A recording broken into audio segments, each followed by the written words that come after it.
I was sitting in that godforsaken doctor's waiting room, the kind with cracked plastic chairs and magazines from 5 years ago, when my phone rang. Angela, my only daughter, the one I'd given everything to, every extra shift, every skipped vacation, every yes when I wanted to say no. Her voice came through flat, businesslike, like she was canceling a subscription. Mom, Edward and I are flying to Europe tomorrow morning. I sold the beach house and your truck.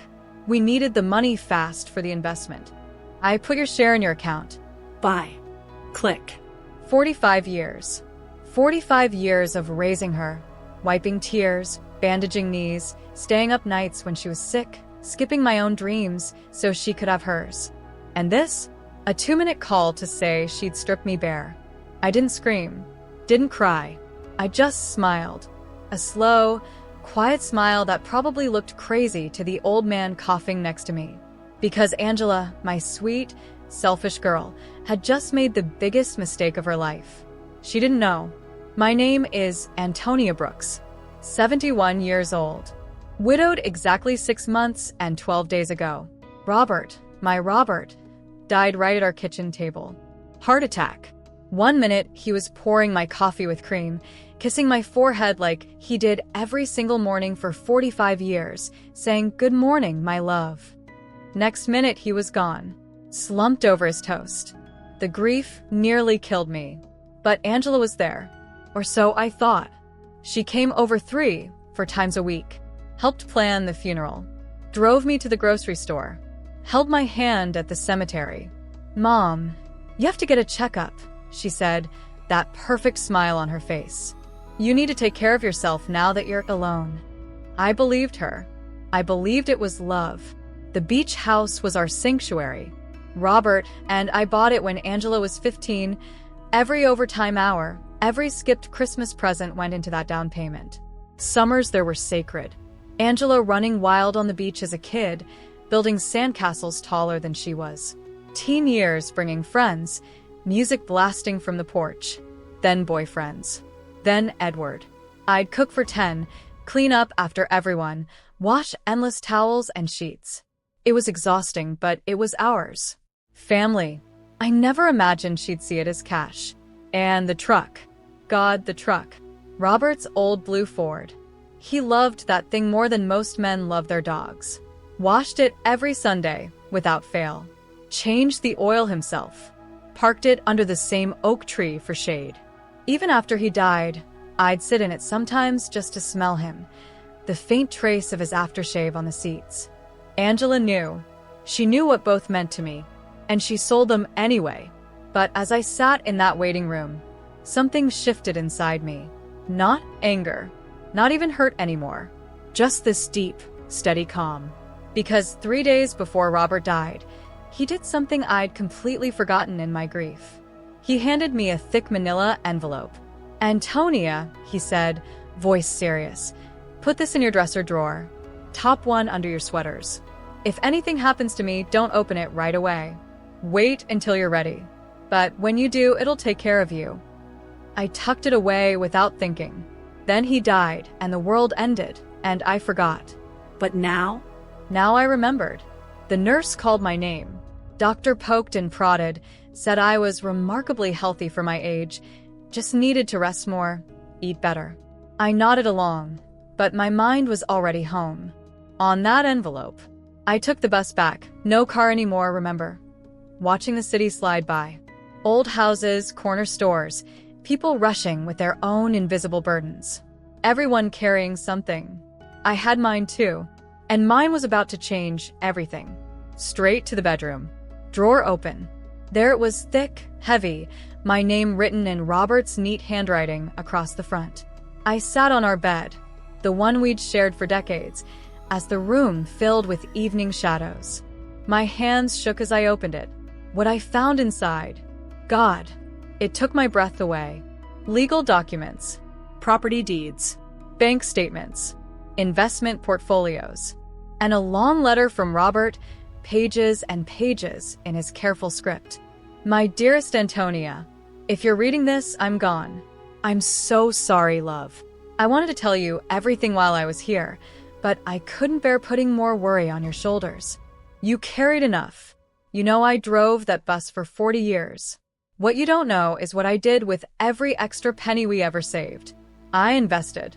Quietly. Carefully. Properties. Small businesses. Stocks in solid companies that grew slow and steady. We're not just comfortable, Antonia. We're wealthy. Not just the beach house. 8 properties total, including the 20-story apartment building downtown where Angela and Edward live. I bought it 10 years ago, quietly, through a company. The company is now entirely in your name. You're the sole owner. There are bank accounts you never knew about. Offshore holdings. Everything protected, everything yours.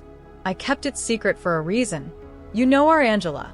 If she'd known we had money, it would have changed her. Changed how she saw us.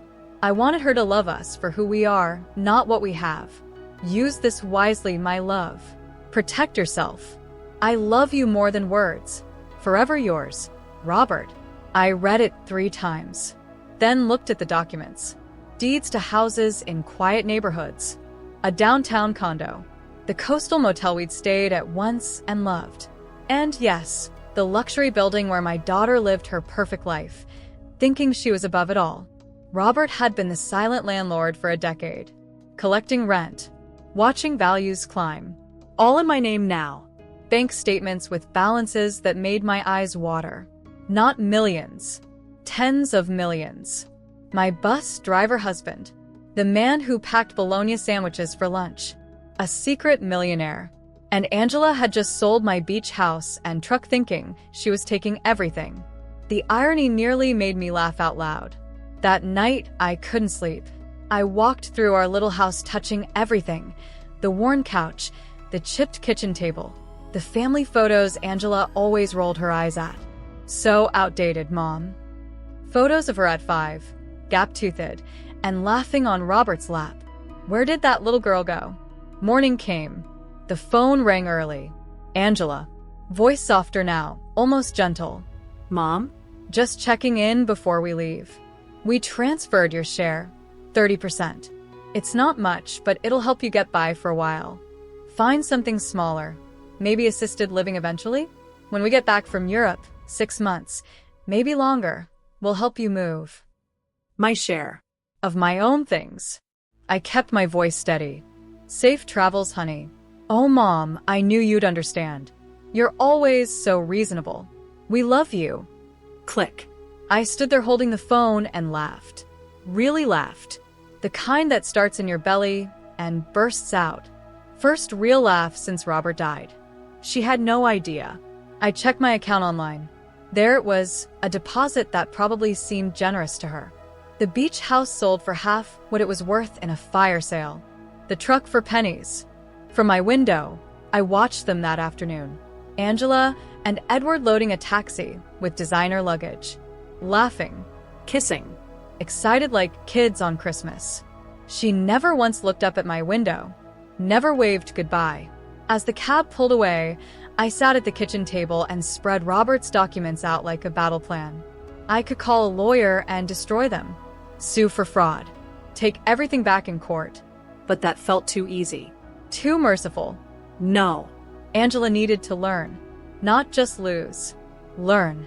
I called Mr. Peterson, Robert's old lawyer, the one who'd handled his quiet affairs. Mrs. Brooks, how are you holding up? Not great. I lied smoothly. I found some papers of Robert's. I don't understand them. Can I see you tomorrow?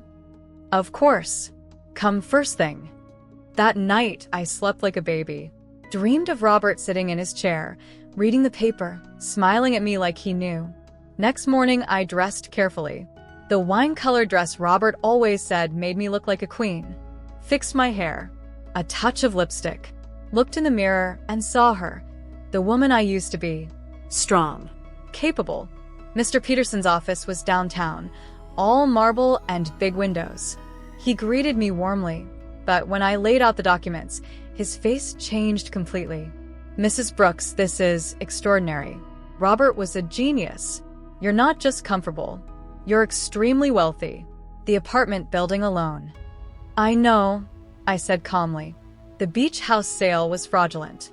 The truck, too. Angela had me sign a power of attorney when I was grieving. I barely remember. We can undo everything. Sue for fraud, theft. No lawsuits. Not yet. I want it quiet. Reclaim the beach house. Get the truck back. Transfer full control of all properties to me directly, especially the apartment building. And no one knows I'm behind this. Not even Angela. He studied me for a long moment. You're sure? Completely. The next weeks were the strangest of my life.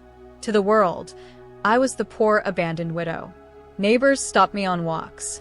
Antonia heard Angela left for Europe and sold everything out from under you. How will you manage? I'd sigh dramatically. One day at a time. Robert didn't leave much, but I'll be okay. Inside, I was becoming someone else. Mornings, tea on the porch, waving to neighbors with their pitying looks. Afternoons, calls with Mr. Peterson, learning about assets, values, investments. The building where Angela lived? Skyrocketing value. Edward had been taking loans against it. Loans that were about to explode when the banks realized he didn't own it. Mr. Peterson worked fast. First, beach house reclaimed. The buyers were innocent. Thought they got a deal from a dying woman's desperate daughter. Refunded, no fuss. Title back in my name. Then the truck. The buyer was a collector who understood when explained. Small compensation, keys returned. I drove it home myself. Sat in the driver's seat and cried. Just once, smelling Robert again. Then hardened. The building took longer. Paperwork, transfers. But it was happening. I visited the beach house alone one day. Took the bus like old times. Stood across the street staring at our little cream-colored house with the porch overlooking the ocean. Memories flooded me. Angela as a toddler chasing waves. Robert grilling fish while I made salad. Her wedding reception. We'd hosted it here when they couldn't afford fancy. All reduced to a quick sale. An older couple came out, the temporary owners before the reversal. You okay, ma'am? Just remembering. I knew the previous owners well.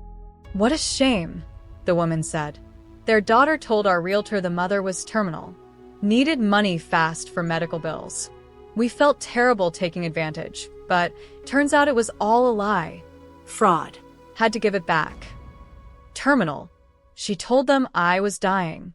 That was the moment something in me broke completely. Not sadness. Cold, clear resolve. Back home, I called Mr. Peterson. Send the eviction notice to Angela's apartment. Silence on the line. You're sure, Mrs. Brooks? She's your daughter. She stopped being my daughter the day she decided I was disposable. 30 days. Deliver it the day she returns. I knew she'd be back soon. The neighborhood gossip network was better than any detective.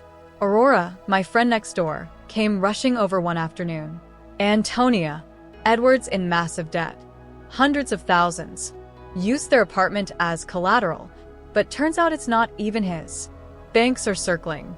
And get this, there was never any business opportunity in Europe. He just wanted to run with the money from your house and truck. Really? I said mildly, watering my roses. And Angela's flying back alone. Tomorrow. They say she found him with some 25-year-old waitress in Paris. Big fight. He's staying. She's fleeing home broke. Perfect. Everything falling into place. Mr. Peterson confirmed her flight. Alone. One suitcase. Notice goes out tomorrow. I waited. She arrived Tuesday night. Aurora saw everything. Looked like death, Antonia. Pale, shaking. Crying in the lobby. Didn't even have keys. Edward must have them. Superintendent let her in with the master. Next day, notice delivered. I gave her 24 hours to stew. Then the phone rang at 7 a.m. Mom? Something terrible happened. Angela. Voice cracking. I got an eviction notice. 30 days to vacate. From some company. Robert Investments. It's got to be a mistake. Or a scam. Mom, what do I do? Robert Investments. I said innocently. Never heard of them. Are you sure it's real? I don't know. Edward's gone, he left me, Mom. Took what money we had left and ran off with that girl. The debts, they're in my name too. Forged signatures. Banks calling nonstop. I have nothing. Nowhere to go. A pause. Then small voice. Can I come stay with you? Just until I figure this out. Of course, honey, I said gently. This will always be your home. She arrived an hour later. God, she looked bad. 20 pounds lighter. Expensive clothes hanging off her. Eyes red and swollen. Hair unwashed. The confident woman who dismissed me was gone. She stood in the doorway like a stranger. Mom, I'm so sorry. For everything. the way I left, what I said, what I did. Come in. Coffee. We sat at the kitchen table, the same one where I'd read Robert's letter. She cried. Told me everything. How Edward lied from the start. No business. Just escape. Spent the money from my house and truck on hotels, clubs, that girl. When cash ran low and debt collectors called, he bailed. I thought he loved me, she whispered. I gave up everything for him. Even you. I let her talk. Let her cry. Then, stay as long as you need. She hugged me like she was drowning. I hugged back. But inside? Ice.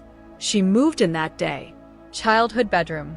2 suitcases and a box of designer purses she'd probably have to sell. Unpacking, she found something in one of Edward's old bags. Mom, this has your name on it. Another envelope. Smaller. Robert's handwriting. My heart stopped. She hadn't seen the first one. I opened it carefully. A key. And a short note. Antonia, if Angela is reading this with you, things have gone very wrong. This key opens safety deposit box 247 at Central Bank downtown. Inside is something to help her if she's learned. If not, it's yours alone. Trust your judgment. There's also a second letter, for her eyes only, if you decide she's ready. I always knew you were the strong one. Love forever. Robert. Angela stared. Dad had a safety deposit box? Apparently. We have to go. Mom, there might be money. Something to save us. Us. Still thinking in terms of rescue. I waited 3 days. Let her settle. Let her make lists of things to sell. Let her call creditors and hear no, over and over. Then, okay, let's go to the bank. The teller took us to the vault. Open box 247. Inside, velvet bags. Jewels. Diamonds. Emeralds. Sapphires. Family heirlooms from Robert's mother, plus pieces he'd bought over the years. And a valuation letter. Over $400,000. Angela gasped. Mom, this changes everything. Does it? We can sell them. Pay the worst debts. Maybe buy back the beach house. With Dad's jewels, I said quietly, to fix the mess Edward made. She went still. You're right, she whispered. I don't deserve this. But she was already calculating. Over the next weeks, I watched her transform. She sold most of the jewels, kept only my engagement ring and her grandmother's pearl necklace. Got $380,000. Started paying creditors. But the debts were deeper than she knew. $500,000 plus. And growing with interest penalties. She panicked. Applied for jobs. Credit ruined. Background checks showed lawsuits. Rejections piled up. Finally, night office cleaning. My daughter, who once turned up her nose at menial work, scrubbing toilets at 2 a.m. She'd come home exhausted, feet swollen, smelling of bleach. But something was changing. She talked to the other women. Single moms. Abuse survivors. Women who'd lost everything and rebuilt. One night she came home and said, Mrs. Rodriguez, she's 62, cleans 3 buildings to feed her grandkids. Her husband took everything and left. She's incredible. Another night, I told them about Edward. About what I did to you. They didn't judge. Said we've all been stupid for love. She started crying less, smiling more. Real smiles. One evening. Mom, these weeks have been hell. But I'm seeing clearly for the first time. Money doesn't make you safe. People do. Family does. I threw away the only real safety I had, you. I said nothing, just listened. Mr. Peterson called regularly. Edward located, Paris. Fake marriage for residency. Arrested last week. Facing deportation.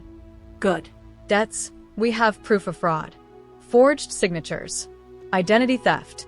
We can clear Angela completely. Not yet. There's more. Found offshore accounts Edward tried to access. But they're tied to your company.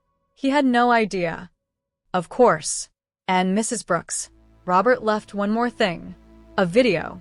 On a USB in the safety box. Said to play only when Angela was ready to hear the truth from me. I went cold. Send it over. That night, after Angela left for work, I played it. Robert, sitting in his chair, looking straight at the camera. Antonia, my love. If you're watching this, things went bad. Our girl, she made choices. Hurt you. I always knew she might. That's why I protected you. Protected everything. But I also know your heart. If Angela's come back, if she's suffering, give her this message. Tell her I forgive her. Tell her I'm proud of the woman she's becoming. And tell her the real inheritance isn't money. It's learning what matters. I love you both. Take care of each other. I cried then. Hard. Because Robert knew. He always knew. A month later, Angela's still cleaning. Still struggling. But different. Humble. Kind. Helping other women at work. Driving them home. Sharing food. One night she came home and said, Mom, I need to tell you something. I kept thinking there was a way out. Some miracle. But there isn't. This is my life now. And I'm okay with that. I earned this. I need to earn my way back. That was the moment. I called Mr. Peterson. Set the meeting. It's time. Friday morning. Told Angela. Found a lawyer who might help with the debts. Free consultation. She was terrified. Mom, I can't afford. Just come. Mr. Peterson's office. Angela in her best, now too big outfit. Nervous. Prepared for bad news. Miss Brooks, he began, we've been investigating your case for months. He slid over documents. Proof of fraud. Forged signatures. Edward's arrests. Banks dropping claims. She stared. Who paid for this? I took a deep breath. Angela, there's something you need to know. I told her everything. The envelope. The fortune. The building she lived in, mine. The beach house back. The truck in the garage. That I'd orchestrated everything. The eviction. The slow reclaim. That I'd watched her suffer. On purpose. The room went dead silent. She looked at me. Not with anger. With something deeper. Understanding. You let me hit bottom. Yes. So, I never forget what I did to you. Yes. You saved me by not saving me. I nodded, tears coming. She stood up slowly, walked around the desk, and hugged me, not like a daughter, like an equal, like someone who'd been through fire and come out stronger. I hate what you did, she whispered. I know, and I love you for it. We cried together. Mr. Peterson quietly left. Later, she said, the cleaning job? Keep it if you want. I do. For now. To remember. And the money? We'll use it right. Help people. Women like the ones I work with. Like I was. The beach house? We turned it into a shelter. For women leaving abusive men. Starting over. Angela runs the program. I fund it quietly. Edward? Deported. Prison time in France, more waiting here. Sent a letter begging forgiveness. She burned it. Didn't even read it. 1 year later, we're sitting on our porch. The same one. Drinking tea. Watching sunset. Mom, she says quietly, I found something today. Cleaning out old files. She hands me a document. The power of attorney. The one she tricked me into signing. She'd kept it. Now? Torn to pieces. I never want to forget, she says, what I was capable of, and what love really means. I take her hand. Robert's truck sits in the driveway. The beach house helps dozens of women now. Our little house? filled with laughter again. Not mother and daughter, partners, survivors, family, rebuilt stronger. Because sometimes the cruelest thing a parent can do is the kindest, and the greatest revenge isn't destruction, it's redemption.